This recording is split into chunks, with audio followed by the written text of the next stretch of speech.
cette métamorphose? De quelle métamorphose tu parles? Celle qui va nous faire passer, je l'espère, bientôt dans le XXIe siècle. Moi, je pense que sur la question de la métamorphose, la première réflexion qui me vient à l'idée, c'est qu'on parle d'un papillon, enfin d'une chrysalide qui se transforme, enfin une chrysalide devient un papillon, donc elle se métamorphose. Je ne sais pas si on peut dire qu'une société se métamorphose, ou alors c'est quand il y a une grande crise, un grand choc, ou une guerre, ou un truc genre Hiroshima. Mais moi, à titre personnel, la métamorphose, je dirais, venait plutôt de chez moi, de l'intérieur. Je crois qu'à un moment donné, j'étais gavée, je raconte dans mon histoire de vie. Comme tu l'as dit, en fait, j'étais à l'école des mines à 21 ans, j'ai atterri chez McKinsey à 23. À 30 ans, première femme partner, ça allait très très vite. Donc j'ai une trajectoire tellement rapide que je me suis un peu brûlé les ailes, peut-être. Et donc à 36 ans, j'ai effectivement tout quitté parce que j'en pouvais plus. Ça avait plus de sens. Je passais mon temps dans les avions, j'ai raconté ça dans mon TED Talk. Je passais une nuit par mois chez moi, peut-être, et le reste dans les avions en première classe ou dans les hôtels Sheraton Hyatt. Et puis je voyais pas vraiment la planète, ni la vie. Donc la métamorphose est venue de chez moi, je me suis rendu compte que la vie c'était pas une vie, quoi. Donc j'ai quitté, puis j'ai créé l'ONG, etc. Donc peut-être qu'après, à partir de ce moment-là où j'ai changé de regard sur le monde, je me suis rendu compte que plein de choses n'allaient pas. Le non durable, le système totalitariste, le capitalisme, enfin tout ce qu'on a déjà beaucoup décrit. Voilà, donc pour moi c'était plutôt sur la métamorphose, c'était de me dire... Déjà, est-ce que je vivrais mieux dans un monde différent? Et ensuite, si ce monde devait être différent, qu'est-ce que je peux faire pour le modifier? Mais déjà, au départ, pour moi, c'était juste un ras-le-bol, j'en pouvais plus. Et tu as commencé par quoi, alors? Tes premiers pas de chrysalide? Comme toutes les premières chrysalides, je me suis payé plein de murs, je me suis cassé la gueule plein de fois. J'ai commencé par faire, comme toute personne qui quitte un emploi doré avec beaucoup d'argent, j'ai commencé d'abord par me poser des questions de survie financière. Donc j'ai commencé à faire comme tout le monde du conseil, des trucs comme ça. Très vite, je me suis dit, mais ça n'a aucun sens, c'est même pire. Donc après, j'ai commencé à tâtonner, donc j'ai trouvé le développement durable, puis j'ai trouvé surtout les geeks, les hackers, le logiciel libre et le Web 2. Des gens comme toi, en fait, des gens qui essayaient d'ouvrir les connaissances. Ça, c'était en 2002, c'était avant l'arrivée de Wikipédia. Et donc, à partir de ce moment-là, je crois que ce qui m'a guidé, c'était ces gens qui étaient capables de s'investir librement sur un sujet important, sans chercher à être payés. C'est comme ça que j'ai croisé des gens qui ont fait les wikis, que j'ai accueillis, financés, etc., et qui ensuite ont aidé à développer Wikipédia. Voilà. Et quand j'ai vu arriver le Wikipédia en 2002, c'était juste fabuleux, quoi. Et là, je me dis, waouh, ça me plaît. Donc je suis partie là-dedans, et ainsi de suite, quoi. Alors, vous allez voir, avec Tan, on va avoir plein de vocabulaire nouveau qui va arriver. Est-ce qu'on peut revenir sur le mot hacker? Parce que toi, tu as une définition assez jolie des hackers que je reprends souvent. Le hacker, tu dis, ne se réduit pas à l'image colportée par les médias dans les années 80, c'est-à-dire celle d'un pirate nuisible qui s'attaque à des banques pour se distraire. Aujourd'hui, pour toi, tu le rappelles dans ton livre, le hacker désigne un bidouilleur astucieux qui cherche à comprendre le fonctionnement d'une chose plutôt que d'être assujetti aux volontés du fabricant. On peut ainsi hacker un logiciel, des appareils ménagers, des cultures. Le hacker est associé aux notions de virtuosité pour toi, de plaisir et d'indépendance. C'est clair que, en fait, quand j'ai écrit ça, c'était dans les années 2000. Les hackers les plus connus, c'était les gens qui avaient foutu le bordel à la banque. Mais en réalité, c'est des gens qui avaient avant tout un souci de maîtriser quelque chose. Si on reprend ce raisonnement-là, aujourd'hui, vous avez des gens qui fabriquent des voitures. Tu connais cette histoire de Wikispeed. 40 bénévoles sur 3 mois ont fabriqué une bagnole qui roule à 250 km/h pour 2,5 litres seulement, au 100. Et cette voiture est en ligne, en direct, gratuitement. Vous pouvez vous la faire chez vous si vous voulez. Et on fait des tracteurs en une semaine au lieu de la faire Enfin voilà. Et donc si tu veux, pour moi le hacker c'est quelqu'un qui veut contrôler ou apprendre quelque chose et qui veut le partager. Quand on prend cette définition-là, en fait, je l'ai dit dans le livre aussi, le premier hacker c'était Socrate, tout bêtement. Donc aujourd'hui un hacker ça peut être n'importe lequel d'entre vous. Si vous avez appris à faire quelque chose que vous trouvez que vous faites bien, chanter, dessiner... je sais pas, bricoler quelque chose, et que vous commencez à partager votre savoir sur Internet, vous avez des gens qui vous suivent, qui vous posent des questions, vous êtes un hacker. Voilà. Le hacker, c'est simplement quelqu'un qui maîtrise quelque chose et qui le diffuse. Et aujourd'hui, le hacker, tu peux aller voir sur Wikipédia, c'est plus quelque chose de négatif. C'est plus perçu comme le petit machin, le mec tout vert là qui bouffe des pizzas, qui fait n'importe quoi. C'est largement dépassé aujourd'hui. Et pourquoi on angélise autant les hackers en ce moment? Peut-être parce que l'irruption subite des smartphones et tout ce qui est aujourd'hui numérique fait que tout le monde a aujourd'hui un téléphone portable ou un truc du même genre, quoi, en main, un iPad et tout ça. Donc tout gamin qui est capable de bricoler quelque chose et de le filer à son copain dit je suis hacker. C'est juste une manière de dire je suis capable de faire autrement que les autres. Ça devient très tendance de dire je suis pas comme les autres. Donc les gamins, tu les prends, mon neveu il a 18 ans, il passe son temps à faire ce genre de truc. Ils sont très contents de montrer à leurs petits copains qu'ils ont bidouillé un truc. Et on peut bidouiller, tu dis, toutes choses. On peut bidouiller la démocratie, on peut bidouiller sa vie, on peut bidouiller son territoire, on peut bidouiller sa partition de musique. Le bidouillage est infini. Bidouiller, ça veut dire vouloir en prendre le contrôle. Alors après, ça veut pas forcément dire que c'est utile aux autres. C'est la différence pour moi qu'un hacker. Le bricoleur dans son coin qui fait ses petits bricolages et qui ne le diffuse pas a pas un impact énorme, il pollinise pas, si tu veux. Par contre, le hacker, il a quelque chose de plus ouvert, c'est qu'il a envie de se confronter au pairs pour savoir si ce qu'il a inventé est bien ou pas, puis partager aussi et améliorer sa connaissance. C'est la différence pour moi entre un bidouilleur et un hacker, quand même. Il y a cette dimension de faire partie d'une communauté et de partager des savoirs pour aller plus loin. Et tu ressens ce phénomène de communauté apprenante, de chevalier du quotidien finalement qui hack le système et qui le partage depuis quand ? Qu'est-ce qui fait qu'on est passé dans l'ère du collaboratif alors qu'on n'y était pas avant ? Pour moi, il y a eu deux lames de fond qui se sont additionnées. Vers les années 70, en gros, vous avez dû entendre parler du Club de Rome. C'était le moment où on a dit la planète va pas bien, ça va pas, c'était halte à la croissance. Il y avait un truc comme ça qui est arrivé. Et donc pendant à peu près 30 ans, les gens se sont battus sur le sujet de la planète. Ça, c'est une vague de gens, je dirais, qui n'étaient pas très techniques, mais qui se battaient réellement avec, entre guillemets, la bite et le couteau, pour défendre un commun qui était menacé, qui était la planète, l'environnement, la pollution. De l'autre, on avait des gens du logiciel libre avec Stallman et Free Software Foundation, etc., Linux et tout ça. Et puis vers l'année 2000-2003, il y a eu une sorte de conjonction, en même temps que le Web 2 est arrivé. Les deux moi c'est ce que j'ai voulu promouvoir, c'est la conjonction des deux. Imaginez des gens qui se battent sur des vraies causes de fond qui sont la planète, mais qui font ça avec des vieux outils rouillés des années 70. De l'autre, vous leur donnez des outils de diffusion, genre Wikipédia et le Web 2, ça peut démultiplier complètement leur capacité d'action. C'est pour ça qu'à mon avis, ce truc a vraiment pris de l'ampleur à partir du milieu des années 2000. Ensuite, vous rajoutez 2008, la crise économique. Là-dessus, donc, les gens sont fauchés, ils se retrouvent dans la rue, 200 millions de gens deviennent pauvres. Qu'est-ce qu'on fait ? On partage ce qu'on a parce qu'on n'a pas l'argent. Et donc, du coup, le bidouillage devient intéressant. Parce qu'on achète moins cher, on partage, etc. Et en quoi c'est un pouvoir transformatif sur la société ? Est-ce que c'est des éléments isolés qui, à Détroit ou ailleurs, sont en train de réinventer une vie qui, de toute façon, ils ne peuvent pas s'acheter ? Ou est-ce que ça a une volonté transformatrice un peu plus grande que ça ? Moi, je ne suis pas prospectiviste. Ce que je constate, c'est que les gens qui ont une fois goûté au plaisir de bidouiller un truc, c'est comme la première fois que tu fais ta paella ou ta recette de cuisine et que ça marche. Tu es tellement content que tu le diffuses. Donc, il y a un aspect viral parce que ça part de l'apprentissage personnel, on va dire. Donc ça, je dirais qu'à titre individuel, ça marche vraiment bien. Quand on a touché un truc, on a fait son premier tracteur, sa première voiture, on a envie de continuer et puis de le montrer aux autres. Maintenant, est-ce que ça va aller assez vite par rapport à l'échelle de la métamorphose, on va dire, de la société ? Je ne suis pas sûr. On reste quand même aujourd'hui prisonnier des éléments de marketing de masse. Alors, il y a comme des contre-exemples, genre TED. TED qui est basé sur les mêmes principes de valeurs, de bonnes idées à faire remonter, etc. Ça touche aujourd'hui pratiquement autant qu'une télé classique avec de la pub et compagnie. Donc je pense qu'il y a quand même des contre-exemples de choses basées sur l'envie et la qualité qui arrivent aujourd'hui à faire vraiment de la viralité autour de soi. L'autre contre-exemple, c'est Wikipédia peut-être, par rapport à Encarta, qui étaient deux projets donc concurrents a priori au même moment. Encarta qui était plutôt avec un système pyramidal, avec un budget je ne sais pas combien porté par Microsoft, avec projet, chef de projet, adjoint, stagiaire et tout bien. Et Encarta qui là aussi avec bite et couteau entre guillemets a fait son aventure et maintenant on voit qui a gagné et qui n'existe plus. En fait, il faut rappeler quand même ce qui est marrant, c'est que Wikipédia c'était la petite sœur de Nupedia. Nupedia c'était un projet qui était de faire une encyclopédie en ligne avec des experts. Et c'était un peu comme Encarta finalement. C'était des gens qui voulaient dire on va mettre en ligne une connaissance, et puis ils ont dit à côté on va mettre un blog. Comme ça les gens diront ce qu'ils pensent sur un sujet. Donc Wikipédia c'était un peu un croupion à côté. Mais au bout de quelques années, Nupedia est mort, parce que les experts s'entendaient pas, ça coûtait trop cher, etc. Donc les médias a disparu, et c'est Wikipédia qui est resté. Donc le croupion est devenu la maison mère, si tu veux. Et c'est quand même intéressant de le savoir, ça.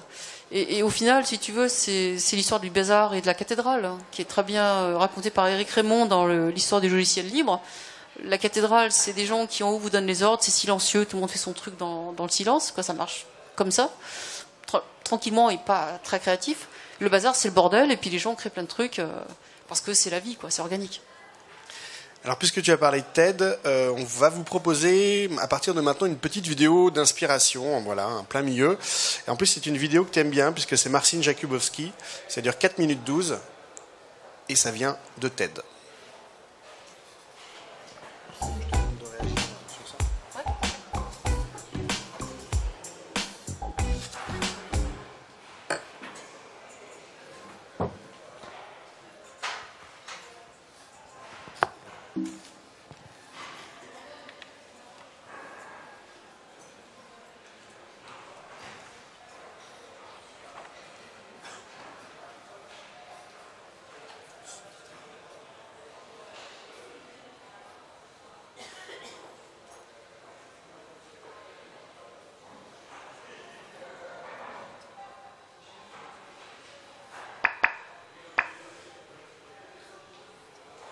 Je peux vous le sous-titrer même en français.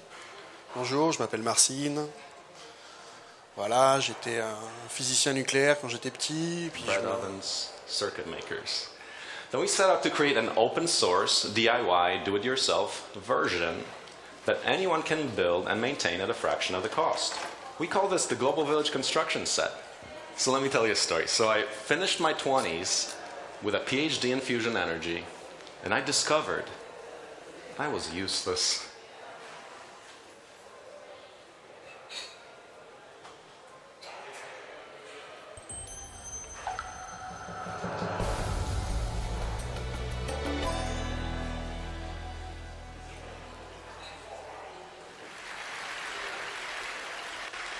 Hi, my name is Marcin, farmer, technologist. I was born in Poland, now in the US. I started a group called Open Source Ecology. We've identified the 50 most important machines that we think takes for modern life to exist. Things from tractors, bread ovens, circuit makers. Then we set out to create an open source, DIY, do-it-yourself version that anyone can build and maintain at a fraction of the cost. We call this the Global Village Construction Set. So let me tell you a story. So I finished my 20s with a PhD in fusion energy, and I discovered I was useless. I had no practical skills. I mean, the world presented me with options, and I took them. I guess you can call it the consumer lifestyle. So I started a farm in Missouri and learned about the economics of farming. I bought a tractor, then it broke. I paid to get it repaired, then it broke again. And pretty soon, I was broke too. I realized that the truly appropriate low-cost tools that I needed to start a sustainable farm and settlement just didn't exist yet. I needed tools that were robust, modular, highly efficient and optimized, low-cost, made from local and recycled materials that would last a lifetime, not designed for obsolescence. I found that I would have to build them myself. So I did just that.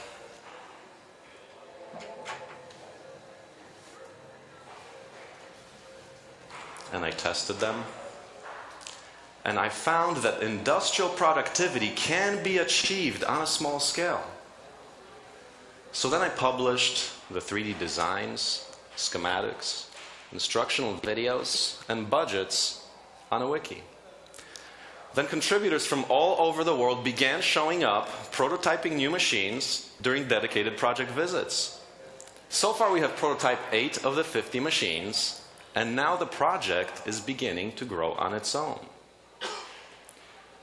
We know that open source has succeeded with tools for managing knowledge and creativity, and the same is starting to happen with hardware too. We're focusing on hardware because it is hardware that can change people's lives in such tangible material ways.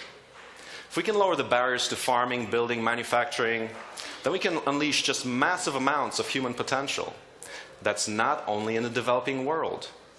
Our tools are being made for the American farmer, builder, entrepreneur, maker. We've seen lots of excitement from these people who can now start a construction business, parts manufacturing, organic CSA, or just selling power back to the grid.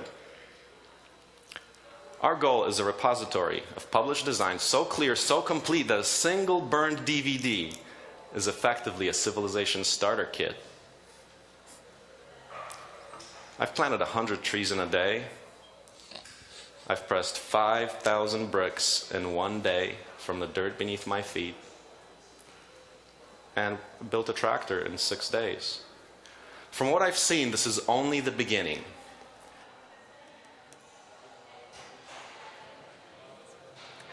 If this idea is truly sound, then the implications are significant.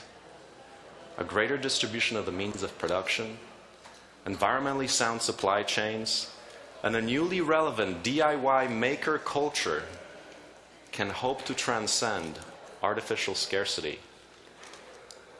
We're exploring the limits of what we all can do to make a better world with open hardware technology. Thank you.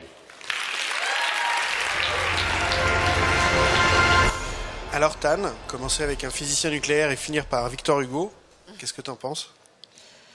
Bah, j'adore cette vidéo, j'utilise depuis très longtemps. Je crois que ça date de 2009 ou 2011, je sais plus. 2009 Ouais, 2009. 2009, ouais. Bah, c'est juste génial. En fait, je sais pas si vous voyez à l'époque, en 2002-2003, on invente Wikipédia. Les gens découvrent qu'on peut faire de la connaissance en ligne et puis des tas de profanes peuvent contribuer à une connaissance. Et là, cette fois-ci, on sort de l'ordinateur et on touche des atomes et on touche des trucs vachement compliqués, des tracteurs. Et après, lui, il y a eu les voitures, Wikispeed, dont je parlais tout à l'heure. C'est le même gars, d'ailleurs, au départ, Joe Justice, qui a formé Martin. Moi, je trouve ça super. Jusqu'où ça va aller, cette envie de se réapproprier finalement la matière avec l'esprit du libre? C'est quoi l'esprit du libre? Alors, il y a deux remarques que je voudrais faire. En fait, quand j'ai vu ta vidéo qui est apparemment tirée directement de l'Internet, là, le chiffre des visions était d'1 million de quelque chose comme ça.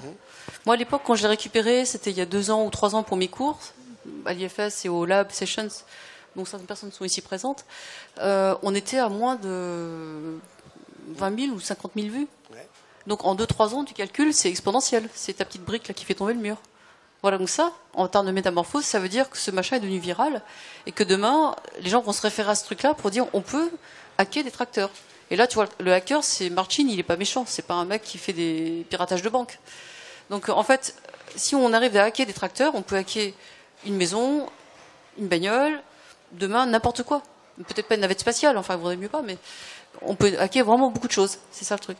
Moi, dans mes travaux, depuis, en passant, j'ai vu des gens avec François Tadei, par exemple, au CRI. Ils ont réussi à hacker, entre guillemets, des prothèses. Ils sortent de pacemakers au millième du prix, des prothèses de jambes 1000 fois moins chères, etc. C'est en train de se passer partout sur la planète. Voilà. Donc l'esprit du libre et du hacker, c'est ça. C'est, mettons que tu bidouilles un truc, que tu arrives à trouver une solution moins chère, a priori. Tu publies tous tes plans, comme il le dit. Lui, c'est I want to publish a repository of a civilization kit, ou je sais plus comment il dit ça. Donc c'est en gros toute la bibliothèque de tous les plans qu'il faut pour refaire une civilisation. Bah, si tu contribues à ça, c'est sympa. Donc les mecs, ils font ça parce qu'ils ont envie de dire, moi je sais construire ce truc, je mets ma petite pierre à l'édifice. C'est ça l'esprit du libre. Après, si ça marche pas, les gens corrigent. Voilà. L'étape d'après de l'esprit du libre, tu le dis bien dans ton livre, c'est la contagion des idées. Tu parles d'une épidémiologie de la culture. Comment ça se passe, cette contagion? Alors, la contagion des idées, au départ, c'est une formulation de Dan Sperber, qui est chercheur au CNRS. Vous avez peut-être entendu parler des mèmes, ou des memes, en anglais, de Richard Dawkins. En 1980 quelque chose, il a sorti un bouquin sur le gène égoïste. Il postulait qu'en fait, le mème qui va d'une tête à une autre, c'est comme le virus de la grippe qui va de ton corps à l'autre et qui te rend malade. Et il s'est dit, pourquoi une idée passe d'une tête à une autre de manière virale? Et il a donc fait 2 choses. Il a regardé d'une part la statistique d'expansion d'une idée, et de l'autre ce qui se passe dans le récepteur individuel. Donc le deuxième, c'est la psychologie, les neurosciences, comment tu reçois une idée si tu as peur, etc. Donc ça, c'est toute la partie psychologique dans ta tête individuelle. Et l'autre qui est statistique, c'est beaucoup plus simple, c'est une science dure, c'est des quantitatifs. C'est genre, pourquoi est-ce que aux États-Unis les gens croient aux sorcières? Dans quel comté les gens croient plus aux sorcières qu'ailleurs? Donc ça, on peut le chiffrer. Et quand tu prends ces 2 sciences, qui sont 2 sciences dures, tu as une sorte d'approche plus ou moins scientifique de la culture. Voilà. Et c'est comme ça qu'il a vraiment établi un truc intéressant qui était de se dire, une idée devient virale parce que deux conditions. Il faut que dans ta tête, elle passe. Et donc il y a des conditions pour que l'idée soit pas compliquée, qu'elle te parle, etc. Et la seconde, c'est qu'il faut qu'il y ait un terreau pour que ça puisse se répandre au-delà de toi, sur tous les gens qui sont autour de chez toi. Donc c'est ça l'épidémiologie. Voilà. Alors comment on fait pour répandre la bonne nouvelle qu'un nouveau monde est déjà là ? Moi, je crois beaucoup à l'approche qui est d'ailleurs la vôtre à l'IFS et au Lab Sessions, qui est celle de l'inspiration. Comme j'ai dit au départ, la métamorphose qui arrive d'en haut comme ça tout d'un coup, j'y crois pas, sauf crise majeure, catastrophe nucléaire ou grande guerre ou le FN ou je sais pas quoi qui prend le pouvoir. Bon, mais sur le fond, le changement pour moi vient de la base. Et donc là, comment on fait pour que ça se répande ? C'est qu'il faut que les gens se parlent de proche en proche. Ça peut fonctionner très vite quand on est proche en communauté, en réseaux sociaux. Mais il y a des machins comme TED. Quand je vois que Martin est passé de 50 000 à 1,2 million, je vois aujourd'hui Dan Pink et d'autres TED Talks qui sont passés à 15 millions. Je me dis, c'est bon, ça y est, ce truc est vraiment viral. Voilà. Pour moi, ça, c'est le levier d'accélération. C'est un parmi d'autres. Et toute proportion gardée, Pierre Rabhi, 262 000 vues, ce qui est déjà pas mal pour la pensée de Pierre Rabhi. Oui, c'est pas mal. Et ça touche surtout d'autres sphères qu'on ne connaissait pas. Et on peut se faire ce cadeau en t'envoyant le TED de Pierre Rabhi ou d'autres. Et ça, c'est quelque chose d'intéressant. L'Internet, ça a quand même changé beaucoup de choses dans notre vie. Ça change aussi beaucoup de choses dans notre combat. Tu crois beaucoup à l'intelligence collective. Pour toi, Internet offre un accès capital au monde des idées, tandis que l'intelligence collective propose une forme d'organisation capable de prodiges. C'est vraiment si magique que ça ?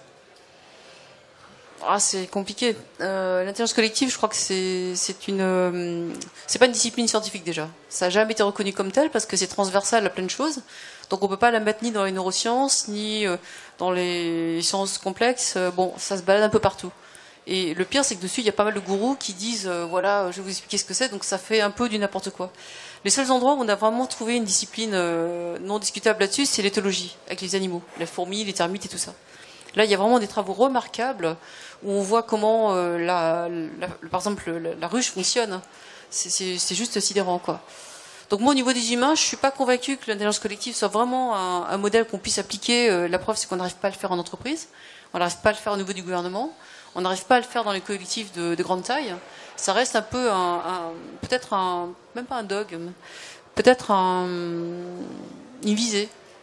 On aimerait que ça se passe, mais c'est comme le bonheur, c'est peut-être comme l'amour. On aimerait que ce soit comme ça, mais ça se passe pas forcément comme ça. Non. L'autre chose que tu dis, avant de revenir sur les abeilles, c'est que la confiance, c'est la bande passante de la connaissance dans l'économie 2.0. Qu'est-ce que ça va changer, cette confiance ? En fait, quand on regarde l'économie classique avec ça, tu vois, avec, j'en ai un constamment, ce genre de choses. Ça, je vais pas le brûler, hein, c'est pas 500 €, c'est juste un billet de 5 €. Voilà, ça c'est par essence le vecteur de l'échange totalement anonyme. 5 €, j'ai 5 €, voilà, c'est tout. Et en fait, ce truc-là, justement, parce qu'on est anonyme, c'est le billet qui fait la transaction entre nous. En fait, quand on rentre dans une économie de type contributive, où on met une contribution sur un tracteur ou sur la réparation du boulon qui va pas, enfin tout ça, on est dans une autre type de transaction. Et donc, ce qui fait que la personne ensuite le fait et que l'autre va travailler avec, c'est la confiance réciproque. Bon, je prends un exemple qui est bien connu maintenant, Airbnb ou le couchsurfing ou ce genre de trucs. Si vous connaissez un peu l'économie collaborative, vous accueillez chez vous des étrangers que vous connaissez pas. Et vous allez leur louer votre chambre et vous vous référez simplement à leur identité sur Internet, les likes sur Facebook ou ce genre de choses. Donc là, on voit bien que sans la confiance, on va dire, par l'infrastructure, par le système, on ne prendrait pas cette personne chez soi. Donc là, après, l'argent arrive. Après, il y aura les 5 € ou les 50 € selon ce qu'on a mis sur le prix. Donc dans l'économie 2.0, où on n'est pas dans une logique standardisée, anonyme, etc., la première chose qui permet de dire je te reçois chez moi par Airbnb ou je te loue ou je te vends cet objet sur eBay, c'est justement le capital confiance, donc la réputation. Donc c'est vraiment la clé du Web 2. Je pense que sans ça, on n'arrive pas à construire ensuite tout cet écosystème de la connaissance. L'autre clé dont tu parles vraiment de manière tout à fait éclairée, c'est l'abondance versus la rareté. Tu dis qu'à l'inverse du capitalisme, qui se fonde, lui, sur la rareté, le fameux billet de 5 €, le libre repose, lui, sur le principe d'abondance. On peut donc croître en abondance dans le monde du futur ? C'est-à-dire qu'en fait, si on regarde, déjà une première remarque, deux choses. Première remarque, si tu prends le verre d'eau que tu vas boire, par exemple, si tu le bois, je peux plus le boire. Tiens. Donc l'eau est limitée. D'accord ? Donc dans l'économie classique, on voit bien qu'il y a une rareté, ce bien, c'est pour toi ou pour moi. Heureusement, on n'est pas dans le désert. Bon. Voilà, merci. Dans l'économie du libre, en fait, quand on a une connaissance, si je la donne à quelqu'un, non seulement je la perds pas, mais comme je te la donne, tu vas la répandre, et donc je vais être encore plus riche, parce qu'on va savoir que je te l'ai donné, et puis ça va se répandre. Donc plus je donne, plus je reçois. Donc en fait, dans le libre, plus tu donnes, plus tu reçois. Donc, ça, c'est vraiment le principe où, au départ, il y a bien sûr un principe de réputation. On sait que c'est toi qui as inventé le code source, et on sait que c'est toi qui l'as mis en ligne. Après, les gens corrigent, bon, etc. Donc en fait, plus tu donnes, plus tu reçois. Ça, c'est un premier principe. La seconde chose que je dirais sur cette histoire d'abondance et de rareté, c'est qu'aujourd'hui, avec la vitesse à laquelle l'information change, l'expertise qui arrive dans Carta ou des instituts de sondage, ce genre de trucs, est obsolète avant même qu'elle soit publiée quelque part. Et donc, en fait, plus les gens contribuent à ce que tu racontes, et plus tu as une réponse en ligne directe sur la question qui t'intéresse. C'est ce qui fait d'ailleurs la richesse d'un Google ou de ce genre de les GAFAM, là, vous savez, donc Google, Amazon, Facebook, etc. Microsoft aussi. On anticipe sur la fin de l'émission, là, j'ai entendu. Deux petites choses. La première, tu angélises les abeilles et les fourmis, je trouve, avec cette belle phrase. Des cathédrales. Moi, j'avais parlé avec un ingénieur qui me disait, tu vois, les abeilles, c'est une société parfaite. Mais le travers de la perfection, c'est qu'elles n'ont pas évolué depuis des dizaines de milliers d'années. Est-ce qu'on va vers ça ? Une société parfaite où on n'évolue plus finalement parce qu'on est arrivé au summum de l'efficience ? Déjà, la remarque qu'elle n'évolue pas, j'en sais rien, parce que moi je suis pas une abeille, je ne sais pas ce qui se passe dans leur tête. On les prend pour des idiotes parce qu'elles sont toutes pareilles en apparence, mais aujourd'hui on arrive à démontrer des comportements de folie. Par exemple, l'abeille, récemment je parlais avec une journaliste qui me disait qu'on s'est rendu compte que la reine mère, en fait, au départ, elle a simplement, il y en a 5 à 10 dans le même, c'est le même larve au départ, puis elle va recevoir plus de gelée royale, et à la fin, la première qui grandit la plus vite va tuer les autres, en gros. Et c'est celle-là qui vient la reine mère. Et en fait, très curieusement, on se rend compte qu'il y a toute une série de fonctionnements comme ça, mais qui ne sont pas laissés au hasard. C'est pas la reine mère est là, pouf, elle arrive et puis elle fait plein de petits, etc. Tous les comportements, en fait, sont extrêmement adaptatifs. Donc moi, j'aimerais bien savoir un jour ce que pense une abeille. Moi aussi. J'aimerais bien la recevoir là, en plus, pour lui demander. Et donc, le commentaire de dire qu'elle s'adapte pas, je trouve ça un peu... C'est pas qu'elle s'adapte pas, c'est qu'elle n'a pas évolué. C'est-à-dire que la ruche, a priori, il y a 10 000 ans, elle était structurée de la même manière. Mais qu'est-ce qu'il en sait ? Ça doit être de l'archéo quelque chose, mais... Il n'y avait peut-être pas les mêmes arbres, il n'y avait peut-être pas les mêmes prédateurs, il n'y a peut-être pas des ours, il n'y a peut-être pas des humains, tu sais. Parce que voilà. c'est que si les abeilles disparaissent, on va avoir plus de boulot à faire. Et vite, parce qu'on a peu d'autonomie, finalement, avec la pollinisation des abeilles. C'était ça le symbole. Donc là où je suis d'accord avec toi, c'est que de toute façon, un truc qui est parfait, c'est par essence non durable. On sait bien que la perfection ne peut pas... par essence, c'est pas naturel. Ça ne veut rien dire, d'ailleurs, parfait, c'est une vision humaine. Donc je pense qu'effectivement, la ruche n'est pas parfaite. Il y a plein de problèmes d'ailleurs. Ne serait-ce que le fait que les abeilles ouvrières ne vivent que 3 semaines alors que la mère va vivre 3-4 ans, tu vois, c'est injuste. Bon, on n'a jamais vu de révolution pour l'instant, ni de droits de l'homme dans une ruche, mais peut-être que ça arrivera un jour. Tu parles aussi du grand récit du monde d'après, le grand récit épique du XXIe siècle qu'on est en train de construire, hacker, inventeur, conspirateur positif du monde entier. C'est quoi pour toi un monde souhaitable ? Il y a quoi dedans comme élément ? Un monde souhaitable, si on reprend ce qu'on se dit depuis le début, c'est pour moi un monde dans lequel chaque personne trouve un espace dans lequel sa place, quoi. Et dans sa place, il arrive à s'épanouir, en tout cas suffisamment pour être heureux. Et si chacun trouve sa petite entité, et du coup, quand on est complet, je dirais, avec soi-même, on n'a qu'une envie, c'est de partager. Le don devient naturel quand on a l'impression d'avoir assez de choses en soi. On ne partage pas quand on n'a pas assez. C'est comme l'histoire de l'eau. Mais si tu as un savoir que tu estimes valable, tu as envie de le partager. Donc pour moi, la clé, ça serait que chacun ait développé son petit truc. Ça peut être de savoir dessiner, de savoir coudre, de savoir bricoler. Ouais. Que chacun soit un Marcin Jakubowski. Voilà. Que chacun soit créateur d'un petit truc qui lui appartient et qu'il a envie de le partager avec les autres. Eh bien alors, puisqu'on parle de cette co-révolution, on va demander à Anne-Sophie Novelle, qui nous a fait un petit reportage du Forum Changer d'air, et qui a, pour cette 4e édition, un invité de marque, un conspirateur positif s'il en est, Adrien Aumont.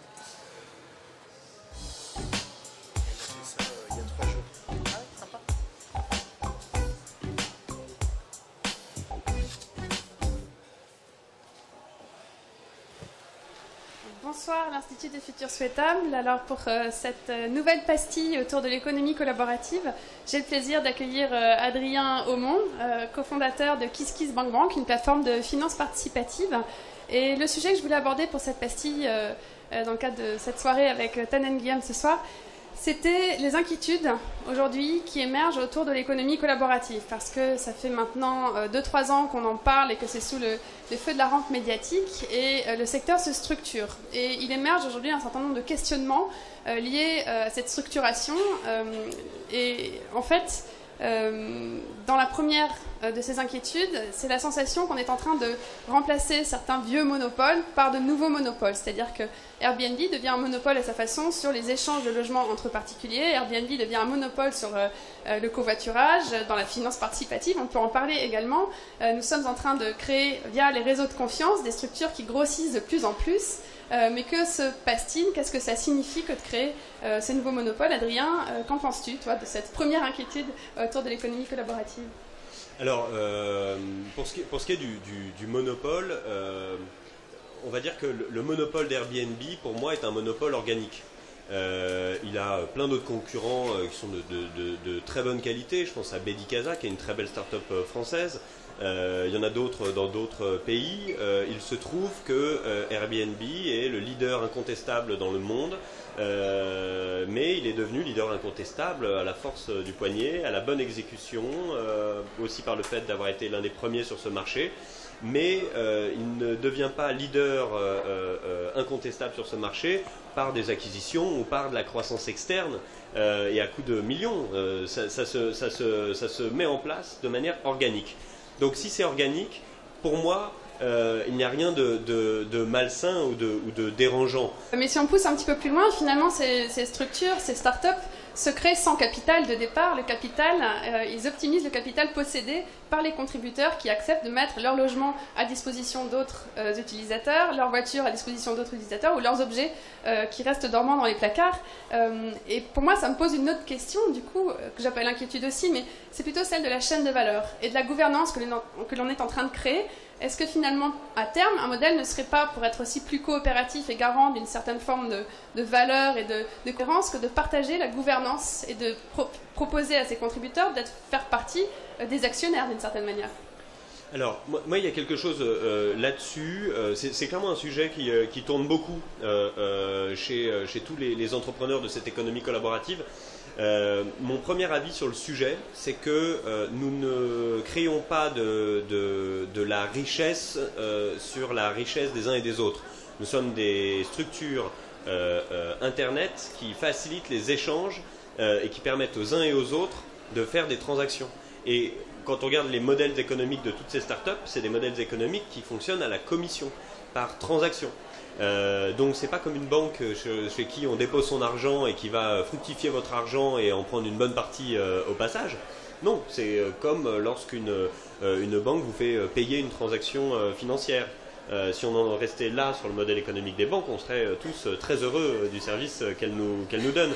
Donc d'une certaine manière, oui, la communauté fait vivre ces plateformes, mais du point de vue du modèle économique, je n'y vois pas de problème. Après, clairement, cette communauté donne une énergie, donne une aura et co-construit la start-up aux côtés des fondateurs. Je ne pense pas qu'il y a sur ce sujet-là aujourd'hui encore de dérapage. Il n'y a pas de dérapage. Alors une autre question qu'on peut poser, et qui est aussi une inquiétude de ma part en tout cas, c'est celle des données. Moi je sais que quand j'ai écrit La Vie chère, j'avais cette question qui me turlupinait de me dire finalement n'est-on pas en train de faire rentrer le capitalisme au plus profond de nos vies, de nos possessions, et loin d'être la fin du capitalisme, on est en train de marchandiser des choses qui auparavant n'étaient pas marchandes, en tout cas qui n'étaient pas conçues de cette manière-là. Et quand on parle aujourd'hui de covoiturage ou d'autopartage, on sait bien que les constructeurs automobiles sont en train de concevoir des voitures qui seront ultra connectés. On parle beaucoup des objets connectés aussi. Et finalement, on roulera sur des tapis de données. Et ça forme aussi une inquiétude de savoir, voilà, dans cette société de données, où sera notre vie privée. Alors, par rapport à ça, moi j'ai la même inquiétude que tout le monde sur les données partagées, sur le traitement des données, très souvent par certains monopoles. Je me méfie, moi, personnellement, des business gratuits. C'est qu'il y a un vrai modèle économique derrière sur la monétisation des data. Donc je me méfie de Google, je me méfie de Facebook, je me méfie de ces services-là. Cependant, à partir du moment où justement Airbnb, La Ruche qui dit oui, KissKissBankBank, on n'est pas des services gratuits, on monétise l'organisation des services qui sont rendus entre les internautes. Donc d'une certaine manière, il y a une transparence totale. Je ne parle même pas du fait qu'on partage tous nos chiffres directement sur nos plateformes, mais comme il y a un réel modèle économique au sein de notre proposition, on peut baisser aussi la méfiance sur le traitement des données à notre égard. Néanmoins, c'est le discours qu'on peut avoir aujourd'hui, parce que concrètement, c'est la situation dans laquelle on est. Demain, quand on aura franchi des masses critiques impressionnantes, il y aura quelque chose avec cette donnée à faire. Alors, est-ce qu'on fera quelque chose avec cette donnée de mutualisable et d'intérêt général à notre communauté? Est-ce qu'on en fera quelque chose d'un modèle économique supplémentaire à nos entreprises? Chaque entrepreneur aura ses choix en main et devra les faire avec un petit peu, avec la bonne objectivité et certainement en réponse à la première question, s'il y a quelque chose à rendre à notre communauté, certainement d'être droit dans nos bottes vis-à-vis des données que notre communauté nous a confiées. Merci Adrien et puis une bonne fin de rencontre. Merci. Alors Tan, comment on fait pour rassurer Anne-Sophie qui, pour cette 4e édition, est vraiment inquiète, à plus d'un titre. J'avais noté aussi dans ton livre, tu parlais du commerce, enfin tu rappelais plutôt qu'au siècle des Lumières, Montesquieu parlait du doux commerce qui pacifiait les relations entre les hommes par les échanges commerciaux librement consentis, et tu rappelais que payer, l'étymologie de payer venait de paix. Ça semble avoir un peu changé. Google, tu dis qu'en devenant le bien d'équipement de l'intelligence collective, il s'est approprié l'activité de pollinisation des cerveaux. Et c'est vrai que Adrien nous rappelle que s'il y a un business gratuit, a priori, ça veut dire que la matière première, c'est nous. Il y a des inquiétudes à avoir fortes, ou c'est une source d'euphorie potentielle, Google? Il y a plein de trucs, je voudrais dire, en réaction à ce qui a été dit là. D'abord, effectivement, le mot merci, c'est la même racine que marchand. Marché, merci, marchand, c'est la même racine. Et effectivement, à l'époque de Montesquieu, on sortait de 3 siècles de guerre, d'obscurantisme avec les religions, etc. Et donc, ils avaient trouvé que la meilleure manière que les gens se mettent d'accord, c'est l'échange librement consenti entre 2 personnes qui sont d'accord pour payer quelque chose. Voilà. Mais on sait également, ça a été démontré par Marcel Mauss en son temps, et ça a été repris largement, si vous n'avez pas confiance en la personne qui vous vend un sandwich pour 3 €, vous l'achetez pas. Donc la confiance fait que vous allez être d'accord pour mettre cette somme sur la table. Voilà. Donc c'est quand même important de savoir qu'au départ, c'est comme une transaction non pas d'argent, mais d'un objet, quand même, qui fait qu'on transacte, on fait une transaction avec quelqu'un. Ensuite, par rapport à ce qui a été dit, moi je suis assez d'accord avec Audrien Aumont sur le fait qu'au départ, ces plateformes soient organiques, donc elles partent d'une bonne volonté. C'est-à-dire que, de mon point de vue un peu plus macro maintenant, donc je mets ma casquette d'ancienne businesswoman, le marché ne peut pas répondre à des petites niches.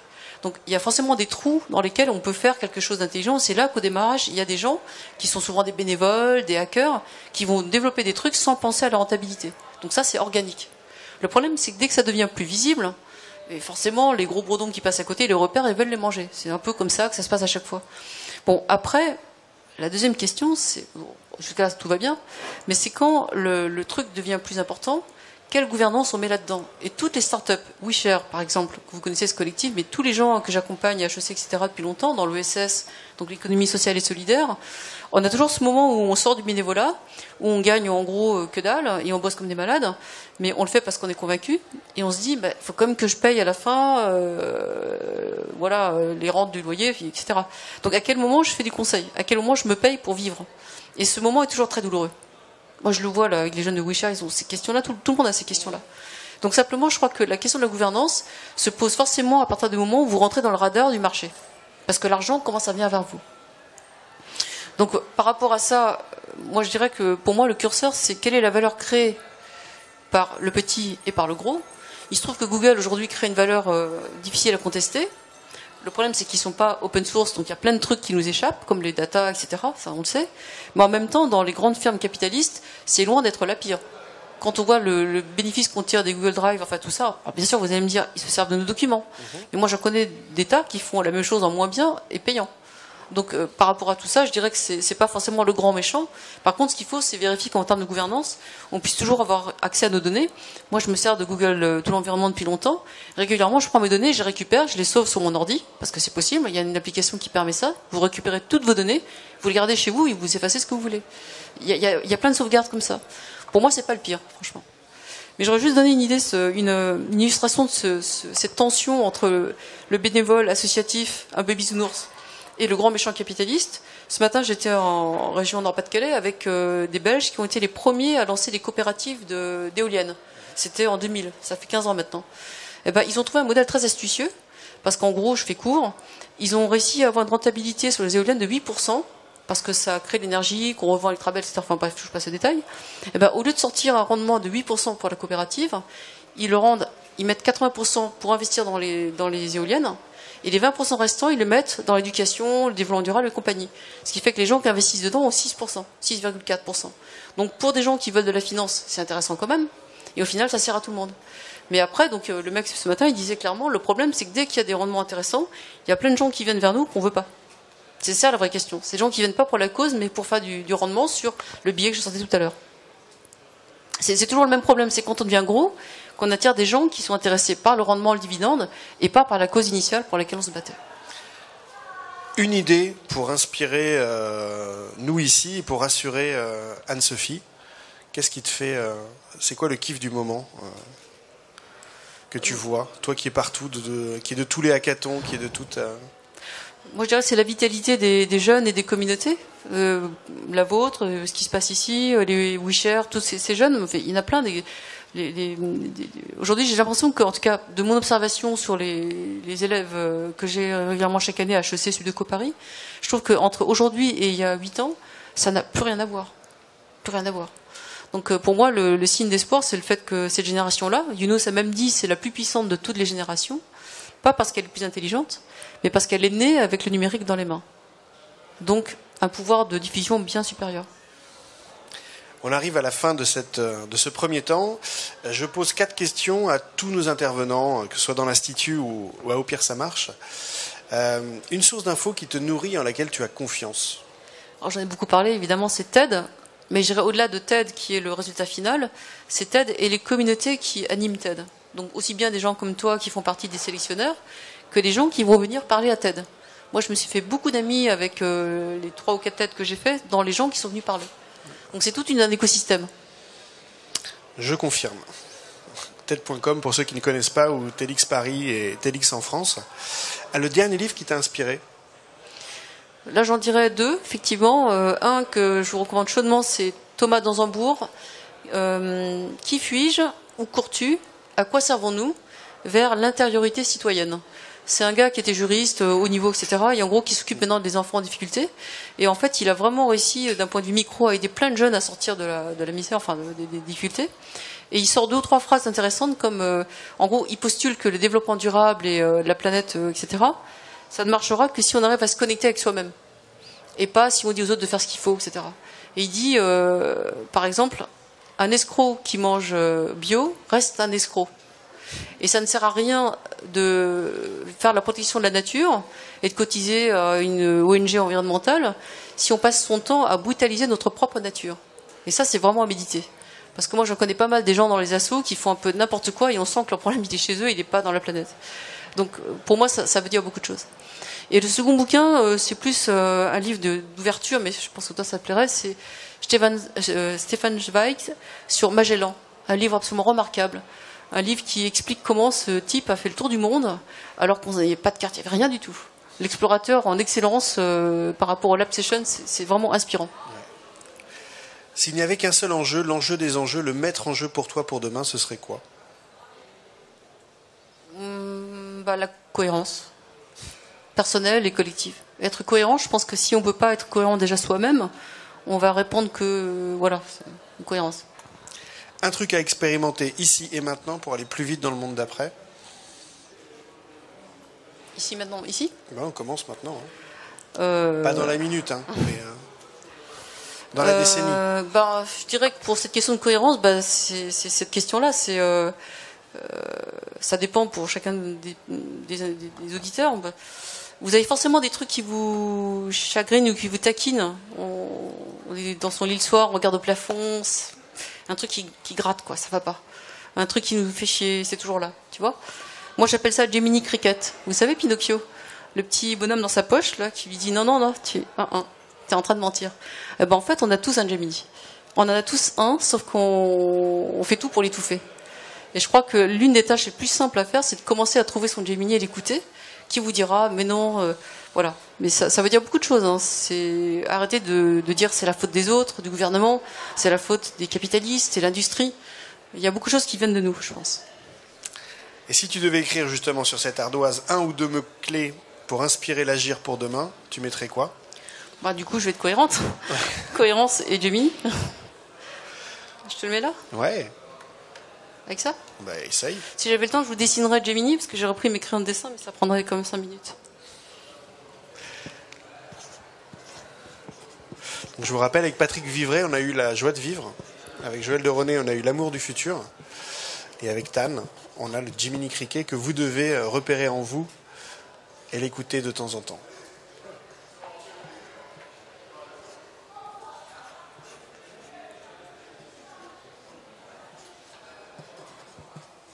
Merci, Tan. Merci à vous, merci à Tan d'avoir assisté à cette 4e édition. Nous vous donnons...